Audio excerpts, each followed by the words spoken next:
Assalamualaikum warahmatullahi wabarakatuh. Alhamdulillah wassalatu wassalamu ala rasulillah. Allahumma inna nas'aluka mujibati rahmatik wa azaima maghfiratik wal ghanimata min kulli bir wassalamata min kulli ith wal fawza bil jannati wan najata minan nar. Allahumma amin. Amma ba'd.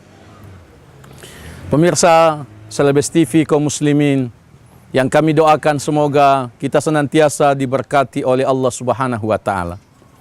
Renungan motivatif kita kali ini berjudul Berkah Allah itulah yang utama. Kebanyakan orang mencari harta, mencari jabatan, mengejar kesuksesan duniawi, tidak berfikir tentang berkah Allah Subhanahu wa taala. Kita sebagai orang yang beriman dituntun oleh Allah Subhanahu wa taala untuk selalu mencari berkah Allah Subhanahu wa taala dalam semua aktivitas keseharian kita. Berkah Allah adalah substansi nikmat Allah. Berkah Allah adalah inti kebaikan. Berkah Allah Subhanahu wa taala adalah nikmat yang senantiasa mendekatkan kita kepada Allah Subhanahu wa taala. Berkah Allah adalah nikmat yang membahagiakan kita dengan ibadah kepada Allah Subhanahu wa taala. Ini yang penting dan bahkan wajib untuk kita kejar dalam kehidupan kita. Kesehatan, ada yang diberkati oleh Allah Subhanahu wa taala dan ada yang tidak diberkati oleh Allah. Harta, jabatan, pangkat, kedudukan, ada yang diberkati oleh Allah dan ada yang tidak diberkati oleh Allah Subhanahu wa taala. Ilmu pengetahuan, pendidikan tinggi, ada yang diberkati oleh Allah dan ada yang tidak diberkati oleh Allah Subhanahu wa taala. Popularitas, kekuatan, ketampanan, kecantikan, ada yang diberkati oleh Allah dan ada yang tidak diberkati oleh Allah. Rumah tangga, ada yang diberkati oleh Allah dan ada yang tidak diberkati oleh Allah Subhanahu wa taala. Nikmat yang diberkati oleh Allah adalah nikmat yang mendekatkan kita kepada Allah. Nikmat yang diberkati oleh Allah adalah nikmat yang membahagiakan kita dengan ibadah kepada Allah Subhanahu wa taala. Jika ada nikmat yang tidak memotivasi kita untuk beribadah, itu tanda bahwa nikmat itu tidak diberkati oleh Allah Subhanahu wa taala. Jika ada nikmat yang bersumber dari pekerjaan yang haram, uang yang haram, itu tanda bahwa nikmat itu tidak diberkati oleh Allah Subhanahu wa taala. Jika rumah tangga selalu cekcok, rumah tangga selalu bertengkar, itu tanda bahwa rumah tangga itu tidak diberkati oleh Allah Subhanahu wa taala.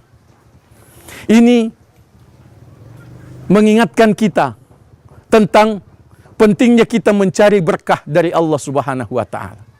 Ini mengingatkan kita tentang pentingnya kita mengupayakan agar nikmat yang kita terima dari Allah Subhanahu wa taala dari sumber yang halal benar-benar kita berdayakan dan kita salurkan untuk pendekatan kepada Allah Subhanahu wa taala.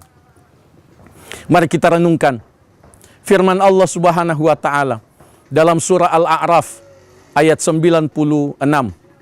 A'udzu billahi minasyaitonir rajim. Walau anna ahlal qura amanu wattaqau lafatahna 'alaihim barakatim minas samaa'i wal ard walakin kadzdzabu fa akhadnahum bima kanu yaksibun. Sekiranya penduduk negeri itu beriman dan bertakwa, niscaya kami Allah membukakan untuk mereka berkah-berkah dari langit dan dari bumi. akan tetapi mereka mendustakan. Maka kami mengazab mereka akibat dosa-dosa mereka. Pemirsa, jika kita semua beriman dan bertakwa, jika kita semua mengamalkan panduan iman dan senantiasa berusaha untuk mengaplikasikan takwa dalam kehidupan keseharian kita, niscaya kehidupan kita damai, niscaya kehidupan kita bahagia, niscaya masyarakat kita aman, sentosa, karena berkah dari Allah Subhanahu wa Ta'ala. Akan tetapi, sangat banyak dosa dan maksiat yang kita lakukan, yang dipertontonkan dan dipamerkan di tengah-tengah masyarakat. Sangat banyak dosa dan maksiat yang kita lakukan, sehingga berkah itu jauh dari masyarakat kita. Yang terjadi adalah kekacauan, ketidakamanan, kesusahan, kesengsaraan, krisis yang berkepanjangan. Itu karena Allah Subhanahu wa Ta'ala belum memberkati kita, belum memberkati masyarakat kita.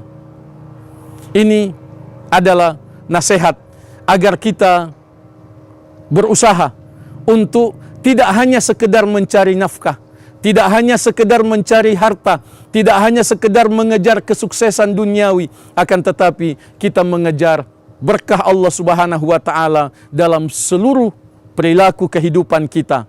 Karena berkah Allah itulah yang utama.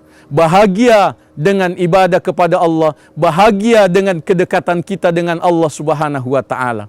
Nikmat yang sedikit diberkati oleh Allah jauh lebih baik daripada nikmat yang banyak yang tidak diberkati oleh Allah Subhanahu wa Ta'ala. Semoga renungan ini ada manfaatnya, diberkati oleh Allah Subhanahu wa Ta'ala, bisa kita amalkan dalam hidup keseharian kita. Aqulu qouli hadza wa astaghfirullah li wa lakum. Wassalamu alaikum warahmatullahi wabarakatuh.